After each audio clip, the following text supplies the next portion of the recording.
Hello mike test hello.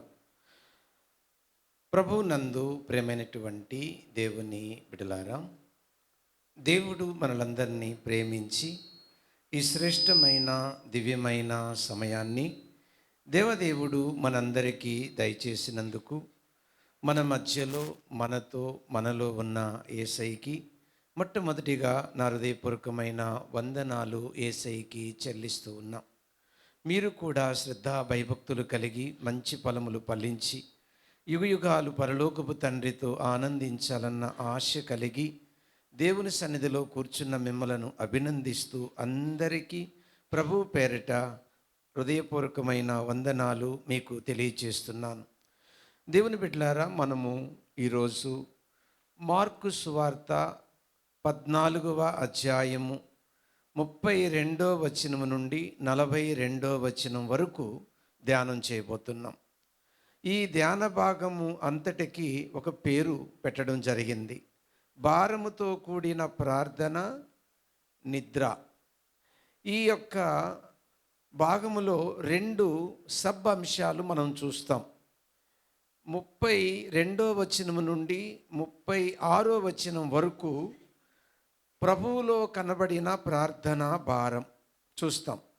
37 నుంచి 42 వరకు శిష్యుల్లో కనబడిన నిద్ర భారం చూస్తాం. ఇవి మనం చూడబోయే సబ్బ అంశాలు. ప్రధానంగా ఇందులో మనము ప్రధాన అంశముగా భారముతో కూడినటువంటి ప్రార్థన, నిద్ర, ఇది మనము మార్కు సువార్త 14వ అధ్యాయము 32 నుంచి 42 వరకు గల భాగాన్ని మనం చూడబోతున్నాం. చిన్న ప్రార్థన చేసుకొని వాక్య ధ్యానములోనికి మనము వెళదాం. ప్రేమ కలిగిన పరలోకపు తండ్రి, కొద్ది నిమిషములు నీ వాక్యం వినడానికి మీరు మాకిచ్చిన శ్రేష్ఠ సమయం కొరకై స్తోత్రాలు. ఎంతోమంది ఈ సమయాన్ని చూడలేక మాకంటే మహనీయులు, భాగ్యవంతులు కన్నుమూశారు. మాలో ఏ మంచితనము లేదు. మమ్మలను సజీవ లెక్కలో ఉంచి సజీవ వాక్కులు వినిపిస్తున్నందుకు నీకు మహిమ కలుగునుగాక. మీరు మాట్లాడేటప్పుడు మనసు డైవర్ట్ కాకుండా వాక్యం మీద నిలిచే ఏకాగ్రత మాకు కలుగునుగాక. మా మైండ్ డిస్టర్బ్ చేస్తున్న దుష్టుడు నాశనమైపోవునుగాక. మీ పరిశుద్ధాత్మ అభిషేకం అందరి మీద నిలిచును గాక. నీ దాసుని బోరగా వాడుకొని మాతో మాట్లాడమని యేసుక్రీస్తు నామమున అడుగుచున్నాము తండ్రి, ఆమేన్. ప్రభు నందు ప్రేమైనటువంటి దేవుని బిడలారా, మనము మార్కు సువార్త 14వ అధ్యాయం 32 నుంచి 42 వరకు వచనము వెంబడి వచనాన్ని చూద్దాం. ముఖ్యంగా మొదటి సబ్ అంశంలో ప్రభువులో కనబడినటువంటి ప్రార్థన భారం. ఈ 32వ వచనము నుండి 36వ వచనం వరకు మనకు 4 విషయాలు కనబడుతున్నాయి. ఒకటి, యేసుక్రీస్తు ఆ ప్రార్థనలో పొందినటువంటి విభ్రాంతి. 2, చింతాకాంతుడగుట. 3, మరణమగునంత దుఃఖములో మునుగుట. 4, తను తాను తండ్రికి అప్పగించుకొనుట. ఈ 4 మాటలు కనబడుతున్నాయి ప్రభులో కనబడిన ప్రార్థన భారం. ఆయన ప్రార్థనలో ఈ 4 చాలా ప్రధానమైన విషయాలు. ఒక్కొక్కటి వివరిస్తాను, జాగ్రత్తగా వినండి. మొదటిగా మనము ఇక్కడ విభ్రాంతి అనే మాట చూస్తున్నాం. విభ్రాంతి అనే మాట మార్కు గారు మాత్రమే రాశారు. మిగిలిన సువార్తల్లో ఈ మాట లేదు. విభ్రాంతి, మిగుల విభ్రాంతి నొందెను. చదవమ్మా 32, 33. వారు గెస్సమని అనబడిన చోటునకు వచ్చినప్పుడు ఆయన, నేను ప్రార్థన చేసి వచ్చే వరకు మీరు ఇక్కడ కూర్చుండుడని తన శిష్యులతో చెప్పి. ఆగమ్మా, గెత్సెమనే అనే మాటకు అర్థము ఒలివ గానుగా అని అర్థం. ఒలివ గానుగా అని అర్థం. అది ఒక తోట. తరచుగా యేసు ప్రభు శిష్యులు ఈ ప్రాంతానికి వెళుతూ ఉంటారు. దీనికి ఒక మెయిన్ ఎంట్రన్స్ ఉంది. ఆ ఎంట్రన్స్లో ఆ ఎంట్రన్స్లో 8 మంది శిష్యులను పెట్టాడు ప్రభు. ముగ్గురిని ఆయన వెంట తీసుకెళ్ళాడు. ఆ ముగ్గురు ఎవరంటే పేతురును యాకోబు యోహానును వెంట పెట్టుకుని పోయి, వీళ్ళ ముగ్గురిని ప్రభు వెంట పెట్టుకొని వెళ్ళాడు. బాగా వినండి. ఆ వెంట పెట్టుకొని వెళ్ళిన ప్రభు ఏం చేస్తున్నాడు చదువమ్మ. మిగుల విభ్రాంతి నొందుటకును. మిగుల ఒక్కొక్క పదాన్ని వివరిస్తాను. మిగుల విభ్రాంతి నొందుటకు అంటే ప్రార్థనలో ఏం పొందుతున్నాడు చెప్పండి? విభ్రాంతి. అంటే మనకేం కనపడింది ప్రార్థనలో? భారం. విభ్రాంతి నొందిన భారముతో కూడిన ప్రార్థన. వినండి, విభ్రాంతి అంటే అర్థమేంటి? కలవరపడుట. విభ్రాంతి అంటే కలవరిపడ్డాడు. ఇప్పుడు ప్రశ్న, యేసు ప్రభు మానవుడా దేవుడా? పరిపూర్ణ దేవుడు, పరిపూర్ణ మానవుడు. ఇప్పుడు ఈ సందర్భంలో ఎలా చూడాలి ప్రభువుని? విభ్రాంతి నొందుట, పరిపూర్ణ మానవుడిగా చూడాలి ప్రభువుని. అది లేదంటే మీరు కన్ఫ్యూజ్ అవుతారు సుమా. మానవుడుగానే థింక్ చేయాలి, మానవుడుగానే ఇక్కడ ఆలోచిస్తేనే మనకు అర్థమవుతుంది. ఆందోళన. ఇక్కడ మీరు గమనించండి, ఈ కలవరానికి కారణం చెప్తాను.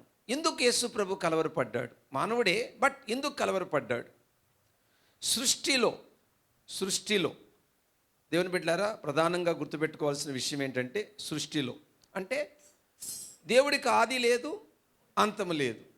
ఆయన నిత్యుడు. ఆ నిత్యుడైనటువంటి ఈ త్రియేక దేవుడు ఈ సమయంలో కుమారుడు వేరవుతున్నాడు. అది ఆయన విభ్రాంతికి, కలవరానికి కారణం. ఏం చెప్పానండి? ఇప్పటి వరకు అంటే ఈ సిలువ నాటికి ఈ త్రియేక దేవుడు ఏం కాలేదండి? వేరు కాల. అంటే అర్థం కుమారుడు వేరు కాల. ఇదే ఫస్ట్ టైం వేరవడం. ఇదే ఫస్ట్ టైం. ఆ పరిస్థితిని ఆయన తట్టుకోలేకపోతున్నాడు. అర్థమైందండి? బాగా ప్రేమించిన వారు దూరం అయితే ఏమవుతారండి? చాలా ఆందోళన, చాలా కలవరం చెందుతారు కదా. ఈ పర్సనల్ రిలేషన్ అంటే ఈ త్రియేక దేవునికి మధ్య ఉన్న సంబంధం అంత అద్భుతమైంది. దేవుని బిడ్డలారా, ఇది మొదటి కారణం. ఆయన విభ్రాంతి లేదా కలవరపడ్డానికి మొదటి కారణం. రెండో కారణం చెప్తున్నాను. చింతాక్రాంతుడగుటకును. ఒక్క నిమిషం చిన్నోడా, ఇంకా పూర్తి కాలేదురా. కలవరానికి కారణం చెప్తున్నాను. ఇది మొదటి కారణం. కలవరానికి మొదటి కారణం ఏం చెప్పానంటే, తండ్రి అయిన దేవుని నుండి కుమారుడు ఏమవుతున్నాడు? వేరవుతుంది. రెండో కారణం చెప్తున్నాను. రెండో కారణం ఏంటంటే, రోమాపత్రిక 8వ అధ్యాయంలో ఆయన శరీరమందు పాపమునకు శిక్ష విధించి అనే మాట మనము చదువుతాం. వినండి, జస్ట్ వింటే సరిపోతుంది. దీని అర్థం ఏంటంటే అండి, ఈ భూమి మీద మొదటి ఆదాం మొదలుకొని ఇక చివరి వ్యక్తి ఎవరు పుడతారో తెలియదు భవిష్యత్తులో, ఆ వ్యక్తి వరకు అందరి పాపాలు కుమారుడి మీద తండ్రి మోపాడు. నోట్ దిస్ పాయింట్ ఎవరన్నారు. ఆయన కలవరానికి ఇది రెండో కారణం. చెప్పండి, ఆయన విభ్రాంతి చెందడానికి మొదటి కారణం ఏం చెప్పాను? తండ్రి నుండి ఏమైపోతున్నాడు? వేరవుతున్నాడు. ఆ సమయంలో అది భరించలేకపోతున్నాడు ఆయన. రెండో కారణము, తీక్షణమైనటువంటి దేవుని ఉగ్రత ఈయన భరించాలి. ఇప్పుడు ఎలా? ఫర్ ఎగ్జాంపుల్, మీకు తెలుసు కదండి, బలిపీఠం దేంతో చేస్తారు? బలిపీఠము మనము నిర్గమాకాండం, లేవీకాండం, సంఖ్యాకాండం చదువుతాం కదా. ఈ దేవుడు చెప్పాడు కదా బలిపీఠం చేయమని. దానికి ఏం పొదిగారు? ఆ బలిపీఠానికి లోన ఇత్తడి. అంటే ఇత్తడి దేన్ని సూచిస్తుంది? తీర్పు. ఏం సూచిస్తుంది? తీర్పు. ఇప్పుడు మానవ జాతి చేసిన పాపానికి యేసుక్రీస్తు శరీరంపై దేవుడు ఏం తీర్చబోతున్నాడు? అది ఆ తీక్షణమైన దేవుని ప్రచండమైన కోపాన్ని ఆయన భరించబోతున్నాడు. ఇప్పుడు అది నువ్వు అనుకున్నంత తేలికైన విషయము కాదు. బాగా వినండి, ఒక మానవుడుగా అది భరించడం ఇంపాసిబుల్.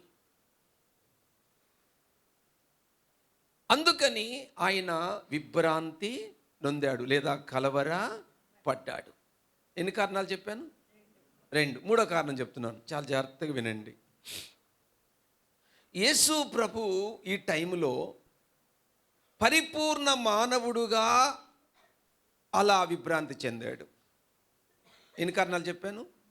3 కారణాలు. మొదటి కారణం, తండ్రి నుండి వేరవుతున్నాడు. రెండో కారణం, సర్వమానవాళి పాపానికి రావలసిన శిక్ష ఆయన శరీరం అందు ఆయన ఏం పొందబోతున్నాడు? భరించబోతున్నాడు.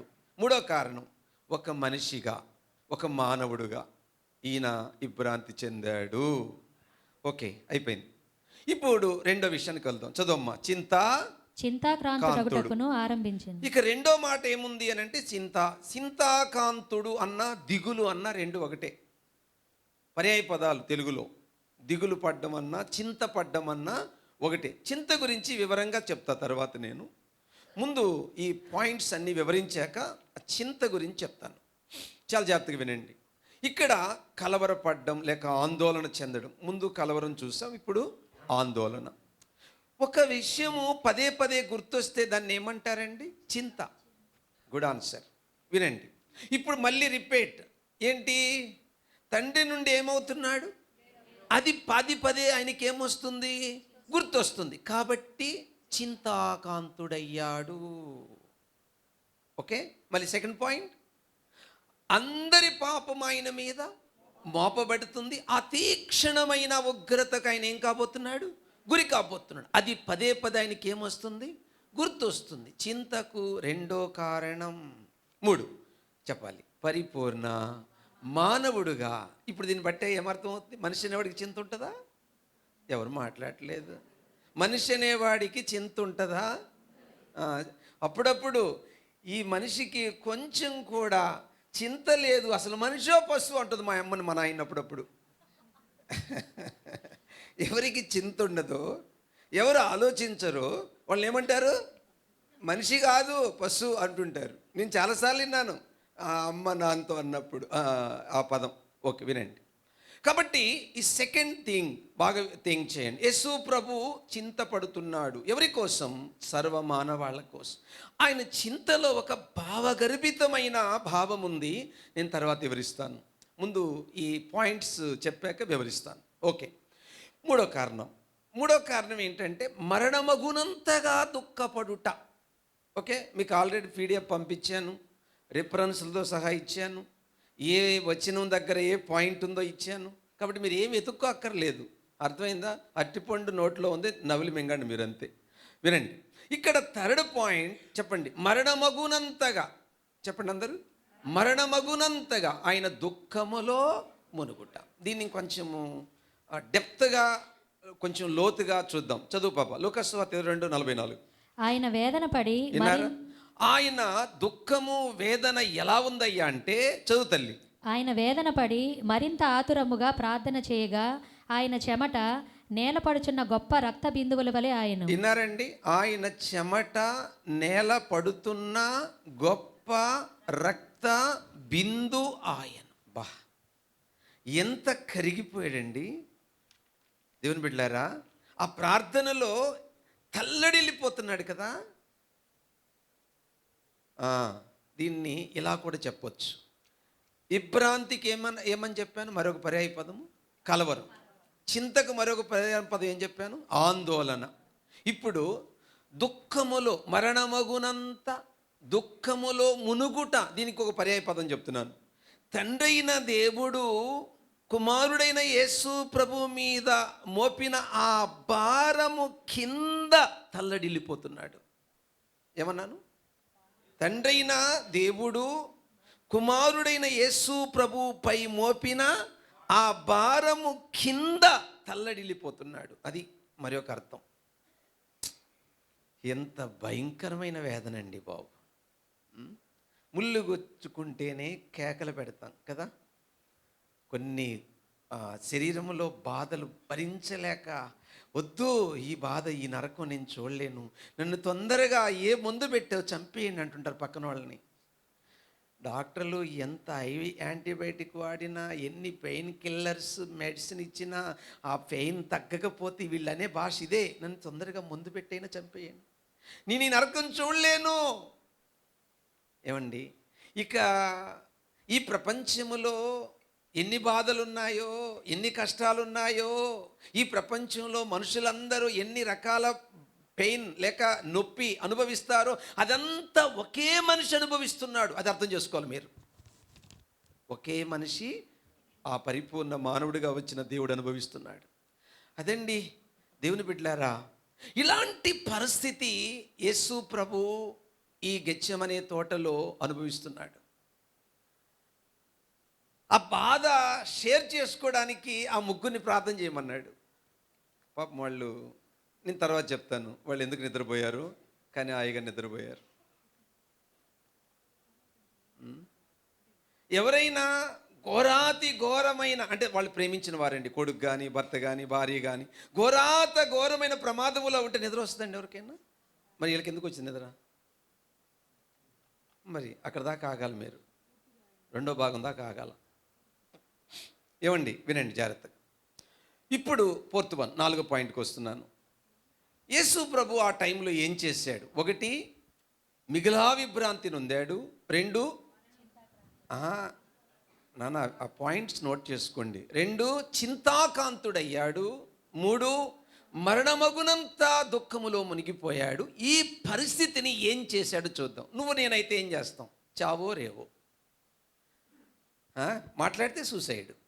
బాధను తట్టుకోలేకపోతే మనిషి అనే పని. నేను ఈ భార్యతో ఆగలేను, నేను ఈ భర్తతో ఆగలేను, ఈ అత్తతో నేను ఆగలేను, ఈ కోడలతో నేను ఆగలేను, అబ్బా నేను మనిషి, నాకు ఓపిక లేదు, నేను నా వల్ల కాదు, నేను ఏదో ఒకటి చేసుకుంటా, నేను చచ్చిపోతా.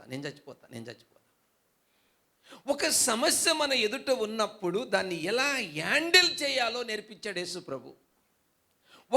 ఒక పెద్ద సమస్య అంటే నీ స్థాయికి మించిన సమస్య. వాస్తవానికైతే మానవుడికి దేవుడిచ్చిన వాగ్దానం ఏంటంటే మనిషి సహింపనొల్లని శోధన నేను అసలు పంపనని చెప్పాడు మనిషికి. ఎస్, మనిషికి వచ్చే శోధనటండి తాను సహింపగలిగిందేనంట, కానీ సహింపలేనిది ఏ శోధన మనిషికి రాదటండి. రాదు, అట్టా కాదు, రాదు.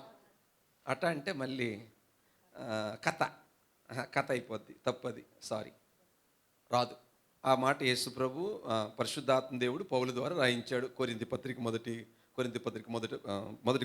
10వ అధ్యాయంలో. వినండి దేవుని బిడ్డలారా, ఇక్కడ గమనించాల్సిన ప్రాముఖ్యమైన విషయం ఒకటి ఉంది. అలాంటి పరిస్థితుల్లో కుమారుడైన యేసు ప్రభు ఏం చేశాడు? ఏది? ఆ తల్లడిల్లిపోతున్న సమయంలో, ఆ భరించలేని సమయంలో, ఆ ఏడుస్తున్న సమయంలో, ఆ గుండె పగిలిపోతున్న సమయంలో, ఆ తండ్రి ఎడబాటు తట్టుకోలేని సమయంలో, తాళలేక తట్టుకోలేక భరించలేక కేకలేస్తూ అరుస్తూ ఆ నేల మీద పడిన ఆ దృశ్యాన్ని చూస్తూ ఉన్న సందర్భంలో ఏం చేశాడు యేసు ప్రభు? ఏమండి ఏం చేశాడు యేసు ప్రభు? లాస్ట్ వచనాలు గమనిస్తే, కొంత దూరము సాగిపోయి నేల మీద పడి సాధ్యమైతే ఆ గడియ తన యొద్ద నుండి తొలగిపోవాలని ప్రార్థించుచు. ఒక్క నిమిషం ఆగండి. సాధ్యమైతే అనే పదానికి అర్థం ఏంటో తెలుసా? తండ్రి నీకు అసాధ్యమైనది ఏది లేదు అని అర్థం. అని ఇప్పుడు ఏమంటాడు తెలుసా? తండ్రి ఈ మానవ జాతి ఈ ఘోరమైన నరక శిక్ష నుండి తప్పించుకోవడానికి నీ కుమారుడైన నేను ఈ సిలువలో యజ్ఞమవ్వడము తప్ప మరొక వే లేదు అనుకుంటే నీ చిత్తమే చిందించుగాక అంటాడండి. మీకు ముందే చెప్పాను కదా ఎలా చూడాలి యేసు ప్రభువుని ఇక్కడ? పరిపూర్ణ మానవుడుగా. తండ్రి చిత్తానికి తను తాను అప్పగించుకున్నాడు. ప్రార్థనలో ఎన్ని చూసామండి? భారముతో కూడిన ప్రార్థనలో ఎన్ని చూసాం? 4 చూసాం. నేను ఇంకేదో చెప్తానన్నాను మీకు, చింత. ఇప్పుడు చింత గురించి వివరిస్తాను, వినండి. టోటల్ ఈ మూడింటిని చింతతో పోల్చేద్దాం. ఏది? విభ్రాంతి, మరణమగునంతగా దుఃఖములో మునుగుట, అన్నిటిని కలిపి ఏమందాము? చింత అందాం. చింతాకాంతుడు. వినండి, యేసు ప్రభు భూమి మీద ఆయన బోధల్లో ఒక మాట అన్నాడండి. మత్తయి సువార్త 6వ అధ్యాయము 25వ వచనం. అందువలన నేను మీతో చెప్పునదేమనగా, ఏమి తిందుమో ఏమి త్రాగుదుమో అని మీ ప్రాణమును గూర్చి అయినను, ఏమి ధరించుకుందుమో అని మీ దేహమును గూర్చి అయినను చింతింపగుడి. విన్నారా? ఎవరికైనా ఏదైనా మనం ఒకటి చెప్తామండి, ఏమని? బాధపడకు అని. నేను బాధపడితే అర్థం ఏందండి? దిగులు పడకన్నామండి, నేను దిగులు పడితే అర్థం ఏంటండి? ఏడవద్దన్నామండి, నేను ఏడిస్తే అర్థం ఏందండి? ఇది చేయొద్దన్నామండి, అది చేస్తే అర్థం ఏంటి? అది నేను చేస్తే అర్థం ఏంటండి? బాగా ఆలోచించండి. ఏం చెప్పాడు ఆ బోధ వింటున్న తన బిడ్డలకు? మీరు దేన్ని గూర్చి చింతింపొద్దు అన్నాడు. ఇప్పుడు ఈయన ఏం చేస్తున్నాడు? ఇదేం అన్యాయం ఇది? మనకేమో చింతించొద్దు అన్నాడు, ఆయనేమో చింతపడుతున్నాడు. ఇది న్యాయమా అన్యాయమా? ఇది కరెక్టా రాంగా? ఇది రైటా రాంగా? ఇది రైట్ వేనా లేక రాంగ్ వేనా? ఈయన ఈ విధంగా చింతపడడం కరెక్టా కాదా? ఏమండి? చూద్దాం.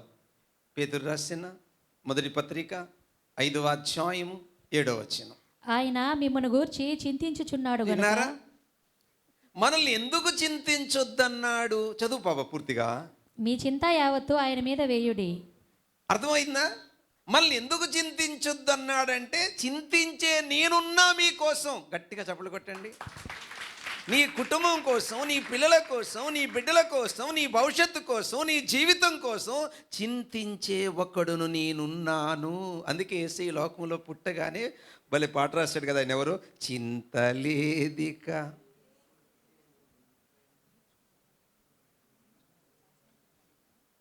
అవునా కదా? యేసుక్రీస్తు పుట్టుక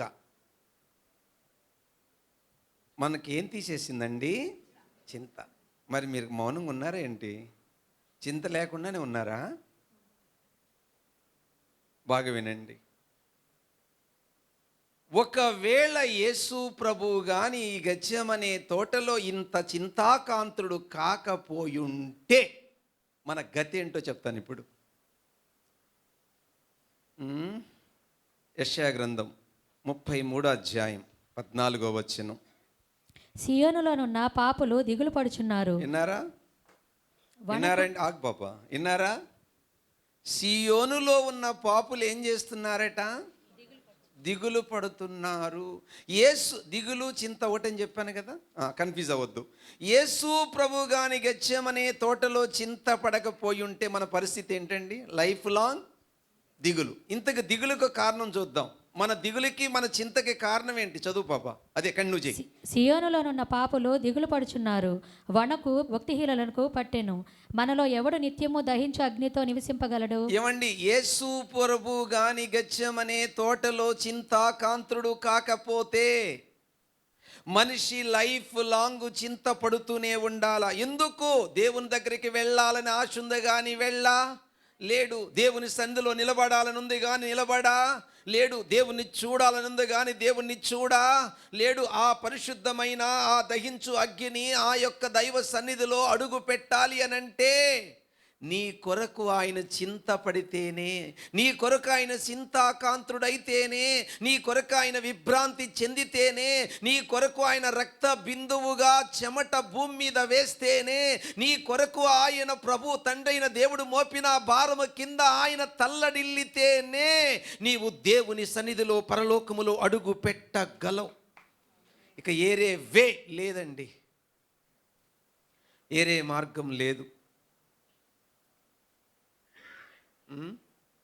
కీర్తన గ్రంథం 112:10. భక్తిహీనులు దాన్ని చూచి చింతపడుదురు, వారు పండ్లు కొరుకుచు క్షీణించిపోవుదురు. ఎవరైతే యేసు క్రీస్తు చింతను గుర్తించడము లేదో, ఎవరైతే యేసు ప్రభు బలియాగమును గుర్తించడము లేదో, ఎవరైతే యేసు ప్రభు బలియాగాన్ని విశ్వసించడము లేదో, ఎవరైతే యేసు క్రీస్తు బలియాగాన్ని నమ్మడము లేదో వాళ్ళు నరకములో భక్తిహీనులు. చెప్పండి. అగ్ని ఆరదు, పురుగు చావదు, ఏడ్పును పండ్లు. ఒకవేళ యేసు ప్రభు గాని గెత్సేమనే తోటలో ఈ చింతాకాంతుడు కాకపోయి ఉంటే, ఆయన విభ్రాంతి చెందకపోయి ఉంటే, ఆయన మరణమగునంతగా దుఃఖాకాంతుడు కాకపోయి ఉంటే, తను తాను ఆ ఘోరమైన ఆ తల్లడిల్లుతున్న సమయంలో తండ్రి చిత్తానికి తను తాను అప్పగించుకోకపోయి ఉంటే, చెప్పండి, ఈనాడు సర్వ మానవ కోటి మానవ జాతంతా చెప్పండి అగ్నిలో ఏడ్చుతూ ఉండాలి. లైఫ్ లాంగ్ నీకు డబ్బున్నా, ఆస్తున్నా, అంతస్తులున్నా, ఉద్యోగమున్నా, ఈ లోకములో పదవులున్నా, బంగారమున్నా, ఇది ఏది నిన్ను నరకము నుండి ఈరోజు మానవ జాతిని రక్షించగలిగింది, మానవ జాతిని కాపాడగలిగింది, మానవ జాతిని తండ్రి దగ్గరికి, పరలోకానికి, మోక్షానికి, స్వర్గానికి నడిపించగలిగిన ఏకైక మార్గం సిలువ ఒక్కటే. సిలువ ఒక్కటే. ఎందుకండి అంత విభ్రాంతి చెందాడు? ఏమండి, మన కోసం ఏం చేస్తున్నాడట? ఆయన చింతిస్తున్నాడు. మళ్ళీ ప్రశ్న, ఇప్పుడు యేసు ప్రభు చింతిస్తున్నాడు, మనం చింతించొద్దన్నాడు. మళ్ళీ ప్రశ్న, అసలు చింతించాలా వద్దా మనం? బాగినండి, ఆయన మన కోసం చింతిస్తున్నాడు కాబట్టి చింత యావత్తు ఆయన మీద వేయాలి. ఇప్పుడు ప్రశ్న, అసలు మనం చింతించొచ్చా చింతించకూడదా? అంటే దిగులు పడవచ్చా దిగులు పడకూడదా? ఒక్క ముక్క కూడా అర్థం కాల నాకు. దిగులు పడవచ్చా దిగులు పడకూడదా? పడకూడదు. చదువు పాప. యెషయా గ్రంథం 8:13. సైన్యములకు అధిపతియగు యెహోవాయే పరిశుద్ధుడు అనుకొనుడి. మీరు భయపడవలసిన వాడు ఆయనే, ఆయన కోసమే దిగులు పడవలెను. మరి పడొద్దన్నారు. ఇప్పుడు మీకు పాయింట్ అర్థమైందండి? మన కోసం మనం దిగులు పడకూడదు, ఆయన కోసం ఏ విషయంలో దిగులు పడాలా? చదువమ్మా, పూర్తి చేయరా. అప్పుడు ఆయన మీకు పరిశుద్ధ స్థలముగా నుండును. అదుగో, దేవా, నాలో ఉన్న జారత్వం, అపవిత్రత, కామకత్వం, ఈ భయంకరమైన ప్రాచీన స్వభావాన్ని నీవు నీ మీద వేసుకొని సిలువలో యజ్ఞమయ్యావు. అయితే నా అంతరంగ పురుషుడు మాట, నడక, చూపు, ఊహ, ఆలోచన, తలంపుల వల్ల డాగులు, మచ్చలకి గురవుతున్నాడు. కాబట్టి నువ్వు కోరుకున్నంత పరిశుద్ధత, నీవు ఆశించిన పరిశుద్ధత, నువ్వు కోరుకున్న యథార్థత, నువ్వు కోరుకున్న నీతి నాలో కనబడ్డం లేదయ్యా. నువ్వు కోరుకున్నట్టు, నువ్వు ఆశించినట్టు ఆ పవిత్రతలో, ఆ పరిశుద్ధలో నేను నడవలేకపోతున్నానయ్యా. వాక్యమైతే వింటున్నా, బల్లైతే తీసుకుంటున్నా, మందిరానికైతే వస్తున్నా, నువ్వు కోరుకున్నట్టు నేను రూపాంతరము చెందలేకపోతున్నానయ్యా. ఆ రూపం నాకు ఇయ్యయ్యా, ఆ మనసు నాకు ఇయ్యయ్యా, ఆ ఓర్పు నాకు ఇయ్యయ్యా, ఆ సహనము నాకు ఇయ్యయ్యా, నీ గుణగణాలు నాకు ఇయ్యని ఎవరు ప్రార్థనలో దిగులు పడుతూ ప్రార్థిస్తారో వారు ఆయన వలె ఆయన్ని మార్చి ఆయన ఉన్న ప్లేస్లో నిన్ను పెడతాడు. దేవుని బిడ్డలారా, ఎందుకు ఆయన విభ్రాంతి చెందాడు? ఎందుకు ఆయన చింతాకాంతుడయ్యాడు? ఎందుకు మరణమగునంతగా దుఃఖములో మునిగిపోయాడు అనంటే, నువ్వు లైఫ్ లాంగ్ నరకములో చింత పడకూడదని. ఏమండి, ఎంత త్యాగం చేశాడండి మానవ జాతి కోసం యేసు ప్రభు. ఈ భాగాన్ని ధ్యానిస్తున్నప్పుడు నేను కూడా చాలా ఏడ్చానండి. ఏమి ప్రేమించావు ప్రభువా మమ్మల్ని నువ్వు. అందుకే కదండి, మనము ఇంకను పాపులమై ఉండగా ఆయన మన కొరకు సిలువలో చనిపోయాడు. ప్రేమ అండి అది. మంచి వాళ్ళ కోసం ఎవరైనా చనిపోతారండి, చెడ్డ వాళ్ళ కోసం ఎవరు చనిపోతారండి? దేవుని బిడ్డలారా, మనం ఆయన అర్థం చేసుకోవడంలో ఫెయిల్ అవుతున్నాం. అందుకే ఆయన ఆశించినట్టు మనం బ్రతకలేకపోతున్నాం. ఆయన్ని బాగా అర్థం చేసుకునే కొలది మనం ఆయన కోసం బ్రతకగలం. ఆయన కోసం మనము బ్రతకగలం. ఆయన అర్థం చేసుకోవడంలో ఫెయిల్ అయితే బ్రతకలేమండి ఆయన కోసం మనం. ఓకే అండి, మొదటి భాగం అయిపోయింది. ఇప్పుడు రెండో భాగానికి వెళ్తున్నాం. రెండో భాగం ఏంటండి? శిష్యుల్లో కనబడిన నిద్రభారం. మీరు చెప్పండి, వీళ్ళు ఏం చేస్తారండి? జాలరులు, చేపలు పడతారు. చేపలు పట్టే వాళ్ళకి రాత్రులు ఏముండదు అంటే వీళ్ళకి మేలుకోవడం బాగా తెలుసా? తెలుసు. మరి ఎందుకండి గొరకలు పెట్టి నిద్రపోతున్నారు? ఆ మధ్య ఒక ఆయనకి నిద్ర రావట్లా. డాక్టర్ దగ్గరికి వెళ్ళి మెడిసిన్ ఇమ్మని అడిగాడు. డాక్టర్ మెడిసిన్ ఇచ్చాడు, అయినా నిద్ర పట్ల. సార్ మెడిసిన్ ఇచ్చారు, నిద్ర రావట్లా, ఐడోస్ ఇస్తానన్నాడు. ఐడోస్ ఇచ్చాడు, అయినా నిద్ర రాలా. అమ్మో, నాకాడ ఇంకా మెడిసిన్ లేదు. ఓ పని చేయి, ఎక్కడ చర్చి జరుగుతుంది అక్కడికి వెళ్ళి కూర్చోన్నాడట.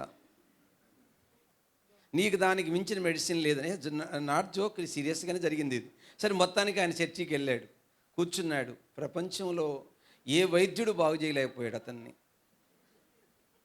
చర్చిలో కూర్చోగానే ఎంత చక్కగా నిద్ర వచ్చిందో. నిద్ర కోసం ప్రతి వారం చర్చికి వస్తాడు ఆయన.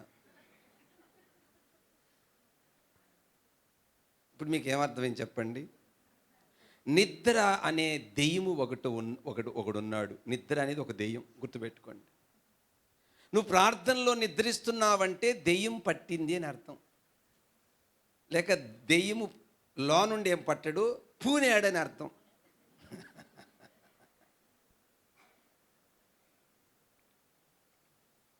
దేవుని పిల్లలారా, ఇప్పుడు బాగా థింక్ చేయండి. వీళ్ళు గాఢంగా ప్రేమించారు ఎవరిని? యేసు ప్రభుని. ఎలా చెప్పగలం గాఢంగా ప్రేమించాడని? ప్రభువా, ఆ మరణము నీకు అగునుగాక అనడమే కాకుండా నీ కొరకు నేను ప్రాణము పెట్టడానికి వెనుకాడనని కూడా అన్నాడు. ముఖ్యంగా పేతురుతో కొన్ని డైలాగులు ఆడతాడు యేసు ప్రభు. చూద్దాం పాప 37వ వచనం స్టార్ట్. మరలా ఆయన వచ్చి వారు నిద్రించుచుండుట చూచి, సీమోను నీవు నిద్రించుచున్నావా? చూడండి, స్పెసిఫిక్ వర్డ్. జనరల్గా అందరితో నిద్రిస్తున్నా, అది ఓకే, అందరు నిద్రిస్తున్నారు లేండి. ఇక్కడ స్పెసిఫిక్గా ఎవరితో మాట్లాడుతున్నాడండి? పేతురుతో మాట్లాడుతున్నాడు. పేతురుకు మరొక పేరు సీమోన్ అండి, గుర్తుపెట్టుకోండి, కన్ఫ్యూజ్ అవ్వద్దు. సీమోను మొదటి పేరు, తర్వాత దేవుడానికి కేఫా అంటే రాయి, పేతురు అని పెట్టాడు. ఓకే, వినండి. పేతురుతోనే అంటున్నాడండి. ఏమని? చదువు పాప. సీమోను నీవు నిద్రించుచున్నావా? నిద్రించుచున్నావా? ఒక్క గడి అయినను. ఆగరా, వాళ్ళకి అర్థం కావాలి కదా నాన్న. నిద్రించుచున్నావా, మీకేమర్థమైంది చెప్పండి? ఈ పదములో మీకేమర్థమైంది? నిద్ర భారానికి కారణము, బాగా వినండి, వీళ్ళకి ప్రార్థనా భారము లేదు. పాయింట్ 1 నోట్ చేసుకోండి. నిద్ర కారణం ఏంటండి? ప్రార్థనా భారము లేదు. నిద్రించుచున్నావా అనే పదములు ఏం కనబడుతుందండి? ప్రార్థనా భారము లేదు. మనం మోకరించినప్పుడు గుర్తుపెట్టుకోండి, ఆత్మకు భారం ఉంటే శరీర భారాన్ని జయించగలం. ఆత్మకు ప్రార్థించాలన్న భారము లేకపోతే శరీర భారం వల్ల ఖచ్చితంగా మనిషికి ఏమొస్తుంది? నిద్ర. కారణం ఏంటంటే అప్పటికే చాలా ఏడుస్తున్నారు వాళ్ళు. అసలు ఏం జరుగుతుందో వాళ్ళకి ఏం అర్థం కావట్లేదు. మీరు చిన్న ఎగ్జాంపుల్ చెప్తాను. పసిపెట్టి ఉన్నాడండి, 6 నెలలు మాటలు రావు, ఏం రావు. తల్లిదండ్రులు వాళ్ళ కష్టాలకి, కడగండ్లకి, కన్నీళ్లకు తాళలేక, తట్టుకోలేక, భరించలేక గోలున ఏడుస్తుంటే ఆ బిడ్డ చూసి తన పాటికి తాను ఆడుకుంటాడా? ఆ బాధను చూసి ఆ బిడ్డ కూడా తలడిల్తాడా? పసిబిడ్డలతో సమానం వీళ్ళు స్పిరిచువల్గా. అప్పటికి ఎవరు? శిష్యులు. ఏం తెలియదండి అప్పటికి, ఇంకా నేర్చుకుంటున్నారండి వాళ్ళు. పరిశుద్ధాత్మ వచ్చాక కానీ కనులు తెరవబడలేదు వాళ్ళకి. అదండి విషయం, అది అర్థం చేసుకోవాలి మీరు. కాకపోతే భవిష్యత్తులో ఈ పదాలు ఆయనకు ఉపయోగపడ్డాయి. ఈయన పేతురు పత్రిక రాస్తూ ఒక మాట అంటాడు, గర్జించు ఈ సింహం వల్లే ఎవరిని మింగుదుమాని వాడు ఎదురు చూస్తున్నాడు. ఆ రోజు నన్ను మింగాడు, మేము మింగుతాడు, జాగ్రత్త అని చెప్పి రాశాడు ఆయన కదా. లూసిఫర్ పనే అదండి. ప్రార్థనలో ఎవరికైనా నిద్ర వస్తుందంటే అర్థం చెప్పండి. వాళ్ళకి ప్రార్థనా భారము లేదు. తన భర్త గురించి, తన భార్య గురించి, తన బిడ్డల గురించి, తన కుటుంబం గురించి, తన దేశం గురించి, తన రాష్ట్రం గురించి, తన పిల్లల గురించి, తన రక్త సంబంధుల గురించి, ఇరుగు పొరుగువారి గురించి నా భారము లేదు. అయ్యో, నన్ను దేవుడు రక్షించాడే, నాకు జీవం పోసాడే, నాకు నిత్యత్వం ఇచ్చాడే, ఆయన ఇప్పుడు వస్తే నేను పరలోకం వెళ్తాను, ఇప్పుడు ఆయన వస్తే నా దేశం ఏమవుతుంది, నా రాష్ట్రం ఏమవుతుంది, నా ప్రజలు ఏమవుతారు, నా రక్త సంబంధులు ఏమవుతారు, నా బంధువులు ఏమవుతారు, అయ్యో వీళ్ళందరూ నరకానికి పోతారే అన్న భారం ఉంటే. చిన్న ఎగ్జాంపుల్ చెప్తానండి మీకు భారం అర్థం అవ్వాలంటే. తెల్లవారుజాము 4 గంటలకు ట్రైన్ ఎక్కాలి. అది విశాఖపట్నం, నెల్లూరులో బయలుదేరుతుంది. అక్కడికి వెళ్ళాక ఇంటర్వ్యూ ఉంది. ఆ ఇంటర్వ్యూలో ఖచ్చితంగా జాబ్ వస్తుంది అన్నాం అనుకో. ఆ రాత్రి వీళ్ళ నిద్ర ఎలా ఉంటుంది ఒకసారి చెప్పండి.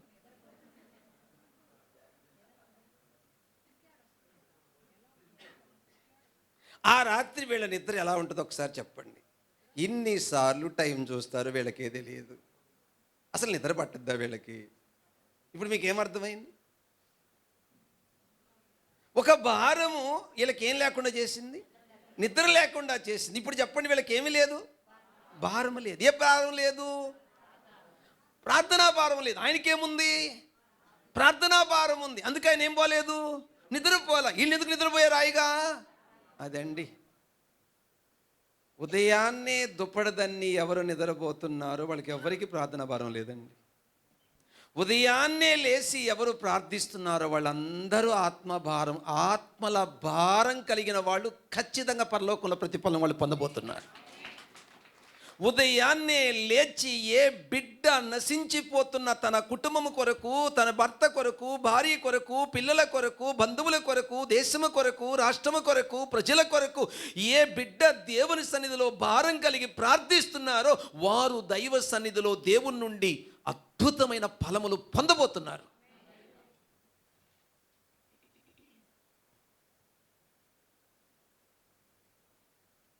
నాకు ఒక వ్యసనం ఉందండి.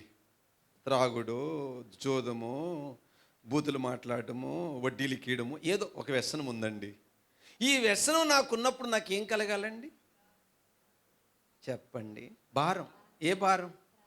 ఇందాక మనం చెప్పుకున్నాం కదండి, ఏమని? సియోనులో పాపులు దిగులు పడుచున్నారు, ఎందుకు? కాలుచున్న ఆ అగ్ని మధ్య ఎవడు నిలవా. మరి ఇదే పాపంలో నేను కొనసాగితే నేను దేవుని చూడగలనండి? ఒక త్రాగుడుతోనో, ఒక వ్యభిచారంతోనో, ఒక అబద్ధాలతోనో కొనసాగితే నేను దేవుణ్ణి చూడగలను? ఇప్పుడు దేవుడు నన్ను ఏమి రావద్దని చెప్పడు. రేపు అక్కడ వచ్చి నన్ను పిలిచి రానాయన అంటాడు. కానీ ఈ పాప స్వభావములోనే జీవిస్తూ, పాప స్వభావంలోనే ఎంజాయ్ చేస్తూ, ఈ పాప స్వభావంలోనే నేను జీవిస్తూ రేపు అక్కడ పరిశుద్ధుణ్ణి చూడగలనా? Yes or no? భారం అంటే ఏంటో చెప్తున్నానండి మీకు. నీ లోపంను గురించినటువంటి భారం, నీ బలహీనతను గురించినటువంటి భారం, నీ భర్తనుకున్నటువంటి బలహీనతల గురించిన భారం నీకు ఉండాలి. కొంతమందికి నేను చెప్తున్నా, కంటిన్యూగా నువ్వు త్రాగుతుంటే, నువ్వు అబద్ధాలు ఆడుతుంటే, నువ్వు మోసం చేస్తుంటే నువ్వు బల్ల తీసుకోవద్దనే చెప్తున్నా నేను. కంటిన్యూ సిన్ తీసుకోకూడదండి వాళ్ళు. మరి ఏం చేయాలి? ఏడవాలి, ఏడవాలి, ఏడవాలి. ప్రభువా, ఈ కంటిన్యూగా నాలో ఈ లోపం పెట్టుకొని నేను బలలో చేస్తున్నా చెప్పాడు. వెంటనే శిక్ష రాదండి. ముందు వాళ్ళు 3 స్టెప్పులు ఉన్నాయండి దీనికి. నువ్వు కంటిన్యూగా ఒక పాపము చేస్తూ బల్ల తీసుకుంటుంటే మొదటగా దేవుడు వాళ్ళకి ఇచ్చేది ఏంటో తెలుసా? బలహీనులు. అది గుర్తుపెట్టుకోండి. బలహీనులు అంటే నీకు ఏ టెస్ట్లో జబ్బు తేలదండి, కానీ నీకు బలహీనత ఉంటుంది. రెండోది రోగులు. రోగం తేలుతుందండి, కానీ మెడిసిన్ తగ్గదు. 3 హఠాత్తుగా చచ్చిపోతారు. 3 స్టెప్పుల్లో వాళ్ళని దేవుడు పనిష్మెంట్ ఇస్తాడండి. అది గుర్తుపెట్టుకోవాలి మీరు. ఓకేనా? కాబట్టి ఏమీ లేదు, నిద్రపోవడానికి వీళ్ళు కారణం ఏం చెప్పాను? భారం లేదు. ఒకటి అయిపోయింది. ఇప్పుడు చదువమ్మ రెండో పాయింట్. ఒక్క గడి అయినను. ఇది రెండో పాయింట్ వినండి. గడి అనే మాటకు అర్థం 24 నిమిషాలండి. నోట్ చేసుకోండి. గడియ అనే మాటకు అర్థం 24 నిమిషాలు లేదా అల్పకాలము. పర్ డే 24 అవర్స్, పర్ అవర్కి 1 మినిట్, టోటల్ 24 అవర్స్. చెప్పండి, 24 మినిట్స్. దాన్ని గడియ. ఎంత చక్కగా చెప్పాడండి యేసు ప్రభు. ఒక గడియ. ఆ ఒక్క గడియ పెను మార్పులు తీసుకొస్తుంది మన జీవితాన్ని. ఎస్, ఆ ఒక్క గడియ. ఏమండి, 24 మినిట్స్ నువ్వు హార్ట్ఫుల్గా ప్రేయర్ చేస్తే నీ జీవితంలో పెను మార్పులు కలుగుతాయండి. పవర్ఫుల్ ప్రేయర్ అండి. కాన్సన్ట్రేషన్ లేకుండా, ఏకాగ్రత లేకుండా ఎన్ని గంటలు ప్రార్థన చేసిన వేస్ట్ అండి. నీవు యేసుప్రభు చెప్పాడు కదండి, పూర్ణ ఆత్మతో, పూర్ణ హృదయముతో, పూర్ణ మనస్సుతో, పూర్ణ బలముతో అని చెప్పాడు కదండి. అట్లా ఏకాగ్రతతో ఒక గడియ ప్రార్థన చేసి చూడండి. ఎప్పుడైనా నిద్రపట్టలేదనుకో ఏం చేయాలి? సెల్ ఫోన్ చూడాలి కదా, ఇంకేం చేయాలి? మెసేజ్ పెట్టుకోవాలి కదా. మరి ఏం చేయాలి మీరు చెప్పండి? ఇప్పుడు ప్రేయర్ సింపుల్. మీరు ప్రేయర్ చేసి చూడండి ఒక గడియ. తర్వాత మీకు ఇంక ఈ ప్రపంచంలో ఏ మెడిసిన్ పనిచేయదు, అంత ఫాస్ట్ నిద్ర వస్తుంది మీకు.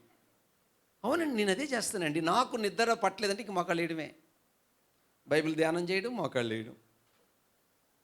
అది ఎంత ధన్యత అండి. ఆ భాగ్యం ఇవ్వడం దేవుడు మనకు. చాలామంది నిద్రలో ఏం కర్మ, నాకు నిద్ర రావట్లేదు. నిద్ర రాలేదంటే నీకు ఆప్షన్ ఇచ్చాడు దేవుడు, కాసేపు నాతో గడుపు నాయనా.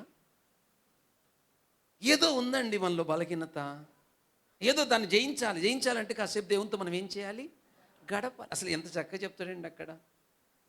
ఒక గడి అయిన నాతో బాబా. ఒకసారి మిషనరీస్ అని వచ్చారండి. మిషనరీస్ అంటే తెలుసు కదండి, పంపబడిన వారు మన భారతదేశానికి సేవకు వచ్చారు. వీళ్ళు ఏ ప్రాంతం నుండి అయితే పంపిస్తే ఇప్పుడు మన సంఘం ఉంది, మన సంఘం నుంచి మనం పంపించవచ్చు మిషనరీని ఏరే దేశానికి లేక ఏరే రాష్ట్రాలకు పంపొచ్చు. అట్లా ఒక సంఘం నుంచి మిషనరీస్ని పంపించారు. పంపించిన తర్వాత వీళ్ళు ఎవాంజలిస్టులుగా సువార్థికులుగా సేవ చేస్తున్నారు. వీళ్ళు ఒక చోట నుంచి ఒక చోటకి వెళుతూ ఉంటే కొందరు దొంగలు గమనించి వీళ్ళని చంపడానికి ప్లాన్ చేశారు. వాళ్ళ దగ్గర దోచుకొని చంపడానికి ప్లాన్ చేశారు. ఆ తర్వాత తెలియకుండానే అక్కడ ఆ సంఘంలో ప్రేరణ వచ్చింది, ఆ మిషనరీల కొరకు ఉపవాసం ఉండి ప్రార్థన చేద్దాము అని. తర్వాత ఆ సంఘంలో ఫాస్టింగ్ ప్రేయర్ స్టార్ట్ చేశారు ఈ మిషనరీస్ కొరకు. ఎవరైతే వీళ్ళని చంపాలనుకున్నారో వాళ్ళు ఏం జరిగిందో తెలియదు, కింద పడిపోయారు. అక్కడ రాళ్ళ మీద పడి రక్తం వచ్చి దెబ్బలు తగిలాయి. ఇప్పుడు వీళ్ళే ఈ మిషనరీలు తీసుకెళ్ళి హాస్పిటల్లో అడ్మిట్ చేశారు. ట్రీట్మెంట్ ఇచ్చిన తర్వాత వాళ్ళు లేచి విషయం చెప్తున్నారు, అయ్యా మేము దొంగలం, మిమ్మల్ని చంపడానికి వచ్చాము, అయితే మాకు తెలియకుండానే ఒక వెలుగు మమ్మల్ని కొట్టింది, దబాన కింద పడిపోయాము, ఆ రాళ్ళు గుచ్చుకొని మాకు ఈ దెబ్బలు తగిలాయి, ఏం జరిగిందో మాకు తెలియదు, మీరు ఎవరు అని అంటే మేము ఫలానా, మేము సువార్త ప్రకటించేవాళ్ళం, యేసు ప్రభు ప్రేమను చెప్పేవాళ్ళం అని అంటే అప్పుడు వాళ్ళు యేసు ప్రభుని నమ్మారు, యేసు ప్రభుని సొంత రక్షకుడు అంగీకరించారు. బాగానే ఉంది. అసలు వీళ్ళు మదన పడుతున్నారు, ఇది ఏం జరిగింది, ఎలా జరిగింది. ఆ దినాల్లో ఫోన్లు లేవు. ఒక లెటర్ వచ్చింది, మీరు వెళ్ళిన సమయంలో, మేము వెళ్ళిన తర్వాత పలాను రోజున పలానా టైములో పలానా గడియలో మేము మీకోసం ప్రార్థన చేశామంటే అదే సమయంలో అదే గడియలో వీళ్ళు ప్రమాదం నుంచి తప్పించబడ్డారు. ప్రార్థనకి ఎంత శక్తి ఉందండి. ఒక గడియ, ఆ ఒక్క గడియ పేతురు మిస్ చేసుకున్నందుకు ఎంత భయంకరమైన పాపం చేశాడండి. ఏంటి ఆ పాపం చెప్పండి. ఉన్న పాపాల్లో కల అదే పెద్ద పాపం, మీకు తెలుసా? ఎలా చెప్పండి. ఉన్న పాపాల్లో కలది ఒక్కటే పెద్ద పాపం. ఎందుకో చెప్పండి, ఆలోచించండి కాసేపు. No problem. వ్యభిచారం కన్నా, దొంగతనం కన్నా, నరహత్య కన్నా పెద్ద పాపం అది. ఏంటి, ఎలా చెప్పండి ఒకసారి ఊహించుకోండి. మళ్ళీ ఇంకో ప్రశ్న అండి, నరకానికి ఎందుకు పోతారండి చాలామంది? యేసు ప్రభువుని నమ్మనందున. ఎరగను అంటే అర్థం ఏంటండి? అంతే సింపుల్. ఈ ప్రపంచంలో ఎవరైనా పాపం చేసి నరకానికి పోవట్లేదండి, యేసు ప్రభువుని నమ్మక నరకానికి పోతున్నారు. పాపం లేని వాళ్ళు ఎవరు లేరు. కాబట్టి పాపం చేసి కాదండి, నమ్మక నరకానికి పోతున్నారు. నమ్మితే చాలండి, వాడు ఎంత ఘోర పాపైనా మారిపోతాడు, అంతే, పరలోకానికి వెళ్ళిపోతాడు. నమ్మాలండి, నమ్మాలి. ఆ ఒక్క గడియ ఎంత భయంకరమైన పాపం చేయడానికి కారణమైందండి. ఫర్ ఎగ్జాంపుల్ ఈయన దావీదు, ఆ ఒక్క గడియ కానీ ఆయన తెలుసు కదండి, రోజుకి ఎన్నిసార్లు ప్రార్థన అయింది? స్తుతి 7 సార్లు, ప్రార్థన 3 మారు. ఏ టైం అండి ఆయన ప్రార్థన? ఉదయము, మధ్యాహ్నం, సాయంకాలం. ఏ టైంలో ఆయన మిద్ది మీద తిరుగుతున్నాడు? ఈజీ, చాలా చక్కగా గెస్ చేశారు. ఆ ఒక్క గడియ ప్రార్థనలో ఉంటే బెచ్చబ చేతిలో పడిపోయిండేవాడు కాదు. జీవితాంతరం తన కుటుంబము యుద్ధాలకు గురై ఆ ఇక్కట్లకు శ్రమలు పాలై ఉండేవాడు కాదు. ఇక్కడ కూర్చున్న మీలో ఎవరైనా ఆ ఒక్క గడియను మిస్ చేసుకొని ఎన్నో శ్రమల పాలవుతున్నారు మీరు. ఆ ఒక్క గడియ చూడండి, ఆ పదం చూడండి, నా కోసము ఒక్క గడియ. సాక్ష్యం పాడైపోద్దండి ప్రార్థన లేకపోతే. సాక్ష్యం పాడైపోద్ది. దేవునికి నామానికి ఏమొస్తుందండి? అవమానం వస్తుంది. దేవుని పిల్లలారా, అది చాలా విలువైన గడియ.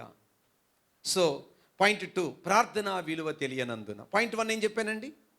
ప్రార్థన భారము లేనందున. పాయింట్ 2, ప్రార్థన విలువ తెలియనందున. నెంబర్ 3, 3వ పాయింట్ చెప్పుకొని క్లోజ్ చేసుకుందాం. 3వ పాయింట్కి వస్తున్నాం. పాపా 3వ పాయింట్లో ఏమంటాడో చూద్దాం. చదువమ్మా, 49 నుంచి 39.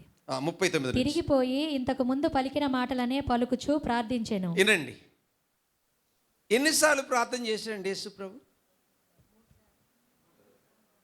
పీడిఎఫ్ అందరికి వచ్చిందా? అందరికి వచ్చిందా? ఎంతమంది పీడిఎఫ్ చూడలేదు? చేతులు ఎత్తండి. చూడలేదు. చూడనివారు అంటే మీకు ఫోన్ లేక చూడలేదా? ఫోన్లు నుండి చూడండి, వారి చేతులు ఎత్తండి. ఫోన్లు ఉన్నాయి అయినా చూడలేదు. మీరు చాలా ధన్యులు, మీకు వందనాలు. అశ్విని ఎంత కష్టపడి బిడ్డ టైప్ చేసి పంపిస్తుంది. మీరు హాయ్ తెలీదా? ప్రతి ఉదయకాలము 4 గంటలకు పీడిఎఫ్ ప్రతి ఆదివారం ఉదయం 4 గంటలకు పీడిఎఫ్ పంపిస్తున్నా. మీకు రాకపోతే మీరు ఏదో పాపం చేశారు.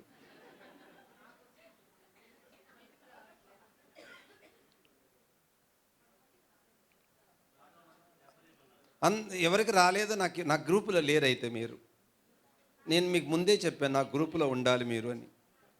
సరే, నాకు పర్సనల్ కాల్ చేసి, నేను మీకు చాలా చాలా మీకోసం శ్రమ పడుతున్నానండి, సత్యం చెప్తున్నా, ఒక తండ్రిగా నా బాధ్యతను నమ్మకంగా నిర్వర్తించాలని ఏడుస్తున్నా.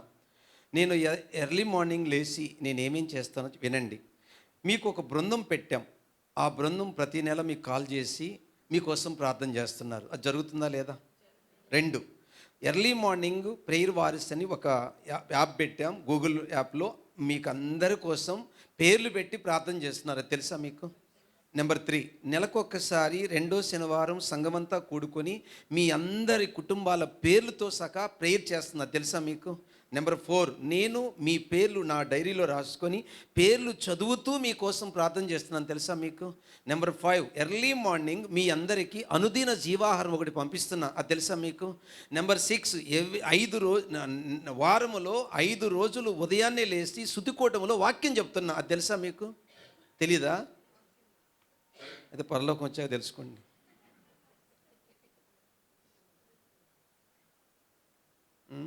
ఆలోచించండి. అమ్మ వినండి, అక్కడ ముమ్మారు ప్రార్థన. పాప మత్తయి సువార్త 26:44. మత్తయి సువార్త 26:44. ఆయన వారిని మరల విడిచి వెళ్ళి ఆ మాటలే చెప్పుచు 3వ మారు ప్రార్థన చేశాడు. చాలు. ఎన్నిసార్లు చేశాడండి? ఏ ప్రార్థన చేశాడండి? చదివింది కదా, మీరు ఎక్కడ వింటుంటారు మీరు? ఆ మాటలే. ఏమ్మా చదవలేదా నువ్వు? వాళ్ళకి వినబడలా? మళ్ళీ చదువు తల్లి. నాయనా తండ్రి, నీకు సమస్తము సాధ్యము. అది కాదురా, ఇప్పుడు చదివిందే చదవరా నాయనా, నువ్వు సరిపోయావు. ఇప్పుడు ఏం చదివా పాప? ఆయన వారిని మరల విడిచి వెళ్ళి ఆ మాటలే పలుకుచు. ఆగండి. ఏ మాటలు? తండ్రి నీ చిత్తమైతే ఈ గిన్నె తొలగించు, నీ చిత్తం కాకపోతే నీ చిత్తమే జరిగించు. ఆ పదాలు రిపీట్ అగైన్. అంటే దీని అర్థం డిపెండ్ ఆన్ గాడ్. దేవుని మీద ఏం పడ్డాడు? ప్రార్థన అంటే దేవుని మీద ఆధారపడ్డమని గ్రహించలేదు. నిద్రకి ఎన్ని కారణాలు చెప్పాను? 3. మొదటి కారణం ప్రార్థనా భారము లేదు. 2వ కారణం ప్రార్థనా విలువ తెలియదు. 3వ కారణం ప్రార్థన అంటే దేవుని మీద ఆధారపడ్డమని గ్రహించలేదు. అందుకు వాళ్ళు గురకలు పెట్టి నిద్రపోయారండి.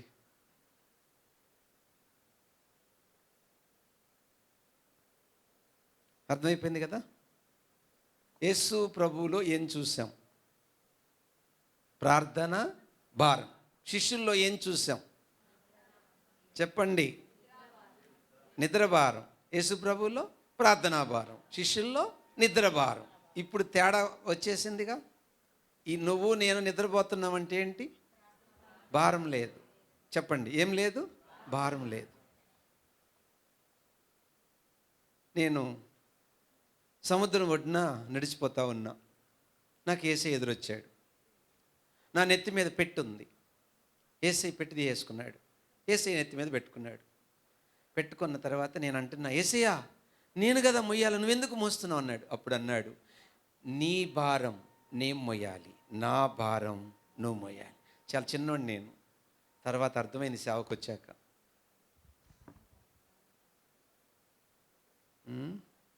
మోస్తారా ఈరోజు నుంచి? చెప్పండి, ఏ భారం చేస్తారా? చూస్తా రేపు ఉదయాన్నే సుతుకుడికి ఎంతమంది వస్తారు. నేను ఎంతో కొంత రమ్మని చెప్పాను కదా. ఇంటికి ఒక్కనన్నా రమ్మన్నాను ఆన్లైన్లోకి.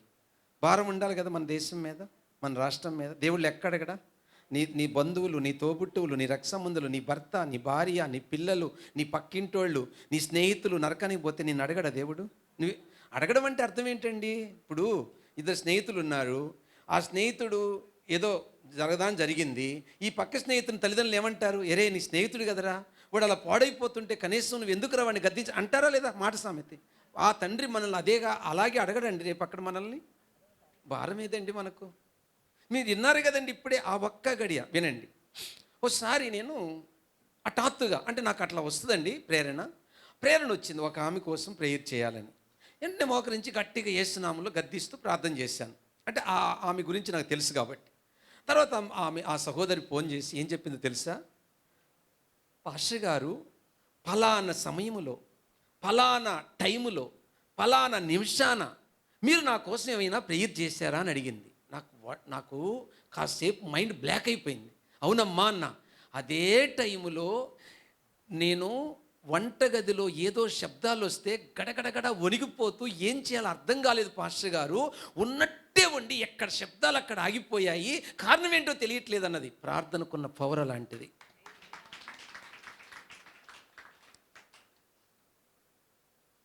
ఆమెకి వచ్చిన తలంపులు ఏంటో తెలుసా? మా ఆయన ఆమె శాతపడి చేశాడు, మా ఆయన అంత తేల్చాలనుకుంటుందంట. ఇదండి పరిస్థితి. దేవుడు హఠాత్తుగా అట్లా ప్రేరేపిస్తాడు. ఒక సహోదరుడు వాళ్ళ కుటుంబం ఇలా అనుకోండి, పాస్టర్ గారికి ఇంతమందిలో మనం గుర్తుంటామా అనుకున్నారంట. అదే టైంలో దేవుడు వాళ్ళకి ఫోన్ చేయమన్నాడు. ఫోన్ చేశా, వాళ్ళిద్దరు ఆశ్చర్యపోయారు. పాస్టర్ గారు ఇప్పుడే అనుకున్నామండి, ఇంతమందిలో మేము గుర్తుంటామా పాస్టర్ గారికి అనుకున్నామండి. చూసారా, పాస్టర్ గారికి గుర్తుండదు, ఎందుకంటే మనిషి కాబట్టి. కానీ నీ తండ్రికి నువ్వు గుర్తున్నావు. నీ కొరకు ప్రాణం పెట్టిన దేవునికి నువ్వు గుర్తున్నావు. పాస్టర్ గారు మనిషి కాబట్టి మిమ్మల్ని గుర్తుపెట్టుకోలేడు, కానీ దేవుడు మిమ్మల్ని గుర్తుపెట్టుకుంటాడు. ఒక మాట ఉంది, పేతురు రాసిన మొదటి పత్రిక 5వ అధ్యాయం 7వ వచనములో, ఆయన మిమ్మల్ని గూర్చి చింతిస్తున్నాడు పదములో ఫుట్నోట్ చదువమ్మా. ఫుట్నోట్. లక్ష్యము చేయుచున్నాడు. చూసారా, లక్ష్యము చేయుచున్నాడు. నిన్ను మర్చిపోడండి యేసుప్రభు. ఏమనుందండి బైబిల్లో? తన గర్భాన పుట్టిన బిడ్డను ఏ తల్లైనా వారైనా మరచుదురు కానీ నేను మిమ్ములను. ఎంత మంచి దేవుడు ఉన్నాడండి మనకు. నిన్ను కాపాడువాడు. పెళ్లి కుమార్తె తన ఆభరణమును మర్చునా, పెళ్లి కుమార్తె తన వడ్డానము మర్చునా, కన్యక తన ఆభరణములు మర్చునా, ఈ ప్రజలు నన్ను లెక్కలేనన్ని మారులు మరిచి. ఎంత మంచి దేవుడు ఉన్నాడండి మనకు. నువ్వు మరిచినా ఆయన నిన్ను మరవడం లేదన్నా. ఓకే, ఈరోజు నుంచి ఒక తీర్మానం తీసుకుందాం. ఏంటది? మన కోసము ఇంత చింతపడుతున్నాడు ఆయన, మనం ఆయన కోసం ఏం చేయాలి? ఈరోజు నుంచి చింతపడాలి నాన్న, దిగులు పడాలి. ఏమని? ఆయన ఆశించినట్టు నేను బ్రతకాలి, ఆయన ఆశించినట్టు నేను జీవించాలి, ఆయన ఆశించినట్టు నేను జీవించాలి, ఆయన ఆశించినట్టు నేను కోరుకోవాలి.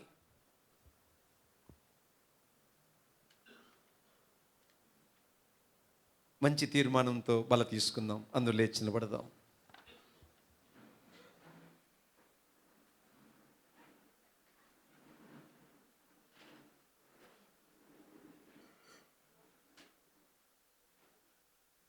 ప్రార్థన చేసుకుందాం. దేవా, ఈ దినమున మార్కు సువార్త 14వ అధ్యాయము 32 నుంచి 42 వరకు భారంతో కూడిన ప్రార్థన నిద్ర అనే అంశం మీద ప్రభువులో కనబడిన ప్రార్థనా భారం, శిష్యుల్లో కనబడిన నిద్ర భారానికి తేడా చూపించావు. ప్రభువా, నీకే కానీ మా మీద ఆ భారం, ఆ చింత, ఆ విభ్రాంతి, ఆ యొక్క తల్లడిల్లడం అనేది జరగకపోయి ఉంటే, ఆ సిలువలో ఆ యజ్ఞం కాకపోయి ఉంటే, చనిపోకపోయి ఉంటే, మేము లైఫ్ లాంగ్ ఆ నరకములో ఏడుస్తూ ఉండాల్సిందే ప్రభువా.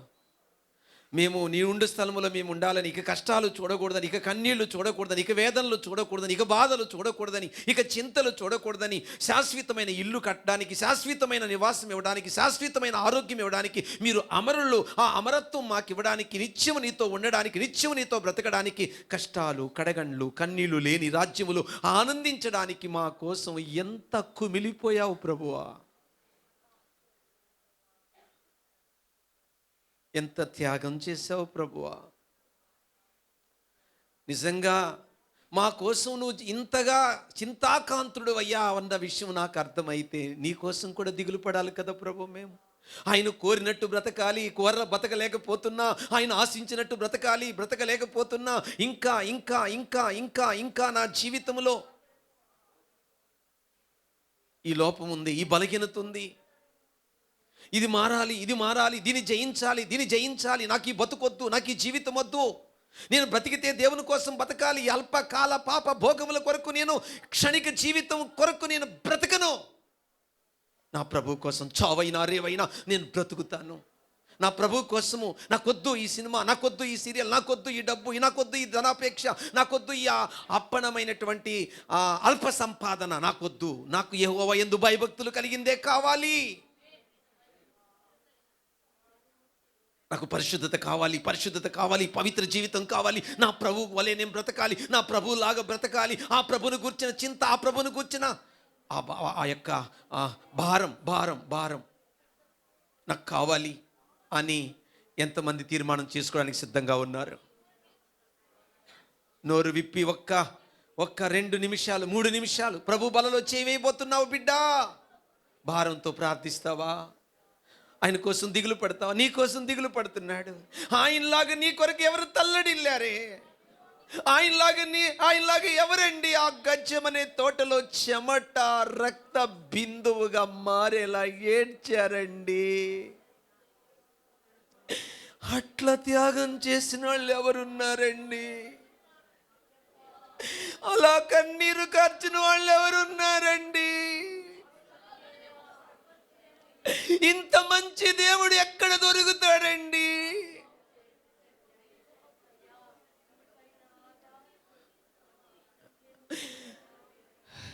నీ కోసం సమస్తము విడిచిపెట్టాడే, నీ కోసం రిక్తునిగా చేసుకున్నాడే.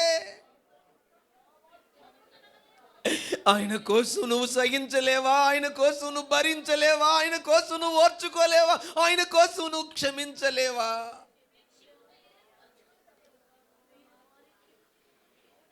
పైకి భక్తిగా ఉంటూ భక్తిలోని శక్తిని ఆశ్రయించని వేషధారులు ఆయనకు అక్కర్లేదండి. ఆయన వలె బ్రతకాలండి. ఆయన పరిశుద్ధుడండి. నోరు విప్పి యేసయ్యతో అడగండి, ప్రభువా నాకు భారము దయచేయి, భారము లేకుండా నిద్రపోతున్నానయ్యా, భారము లేకుండా నిద్రపోతున్నానయ్యా.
నీ బిడ్డల గురించిన భారము, నీ భర్త గురించిన భారము, నీ పిల్లల గురించిన భారము, నీ కోడల గురించిన భారము, నీ అత్త గురించిన భారమును, నీ దేశం గురించిన భారము, నీ రాజ్యం గురించిన భారము, నీ నివసిస్తున్న పట్టణముల గురించిన భారము నాకు ఇమ్మని అడగండి.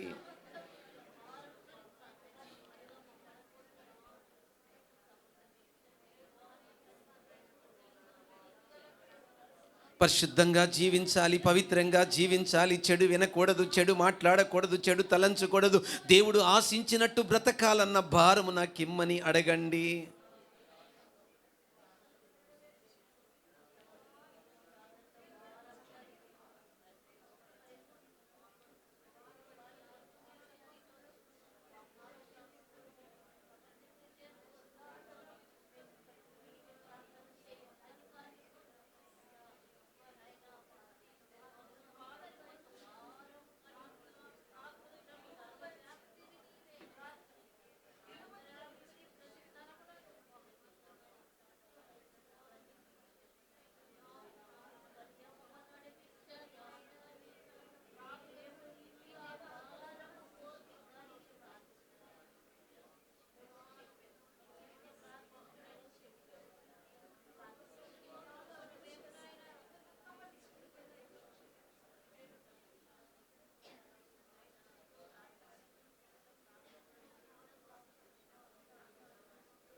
ప్రార్థన. ప్రేమ కలిగిన నా పరలోకపు తండ్రి, నీ ప్రియ కుమారుడు నా ప్రభు తాను అప్పగింబడి రాత్రి ఒక రొట్టెనెత్తుకొని కృతజ్ఞతాస్తులు చెల్లించి విరచి ఇది నా శరీరం అని చెప్పాను. దీన్ని తినప్పుడల్లా నన్ను జ్ఞాపకము చేసుకోండి అని చెప్పాను. భోజనమైన పిమ్మట మరొక పాత్రను ఎత్తుకొని కృతజ్ఞతాస్తులు చెల్లించి ఇది క్రొత్త నిబంధన రక్తము, దీన్ని త్రాగున్నప్పుడల్లా నన్ను జ్ఞాపకం చేసుకోమని చెప్పాను. తండ్రి, రొట్టె మమ్మలను మార్చదు తండ్రి, ద్రాక్షరసం మమ్మలను మార్చదు తండ్రి. ఇప్పటి వరకు మేము విన్న వాక్యము మమ్మల్ని విరిచింది, ఇప్పటి వరకు మేము విన్న వాక్యం మమ్మల్ని శుద్ధి చేసింది, ఇప్పటి వరకు మేము విన్న వాక్యం మా బతుకులను, మా జీవితాలను బట్టబయలు చేసింది, ఇప్పటి వరకు మేము విన్న వాక్యము మా అంతరంగాన్ని, లోపాలను చూపించింది, ఇప్పటి వరకు మేము విన్న వాక్యము మా అంతరంగ లోతులలోకి వెళ్ళి మా ప్రాణాత్మ మూలుగులను విభజించింది. వెంటనే అది మా తప్పుగా భావించి, మా బలహీనతగా గుర్తించి పశ్చాత్తాపడగా నీ రక్తము మమ్మల్ని కడిగింది తండ్రి. నీ కుమారుని రక్తము మమ్మల్ని శుద్ధి చేసింది తండ్రి. నీ కుమారుని రక్తం మమ్మల్ని విమోచించింది. దానికి సాదృశ్యంగా రొట్టె, ద్రాక్షరసం తీసుకుంటున్నాం కనుక రొట్టె మమ్మల్ని మార్చదు, ద్రాక్షరసం మమ్మల్ని మార్చదు. మమ్మల్ని శుద్ధి చేసింది నీ వాక్యము, మమ్మల్ని శుద్ధి చేసింది నీ రక్తము, మమ్మల్ని శుద్ధి చేసింది పరిశుద్ధాత్మ దేవుడు. శుద్ధికి కారణము నీ యందు విశ్వాసము. కాబట్టి విశ్వాసము ద్వారా వాక్యం మమ్మల్ని శుద్ధి చేసింది, విశ్వాసము ద్వారా రక్తం మమ్మల్ని శుద్ధి చేసింది, విశ్వాసము ద్వారా పరిశుద్ధాత్మ దేవుడు శుద్ధి చేశాడు. ఆ సాదృశ్యంగా ఇప్పుడు రొట్టె ద్రాక్షరసం తీసుకుంటుండగా ఇంకా పవిత్రతలో, ఇంకా పరిశుద్ధతలో, ఇంకా నీతిలో, ఇంకా యథార్థతలో, ఇంకా క్రీస్తు స్వరూప్యములో నేను నీ పిల్లలు ఎదిగి ఇక భారముతో కూడిన ప్రార్థన జీవితము కలిగి ముందుకు సాగిపోయేటట్టు మమ్మల్ని దీవించమని యేసుక్రీస్తు నామమున అడుగుచున్నాము తండ్రి.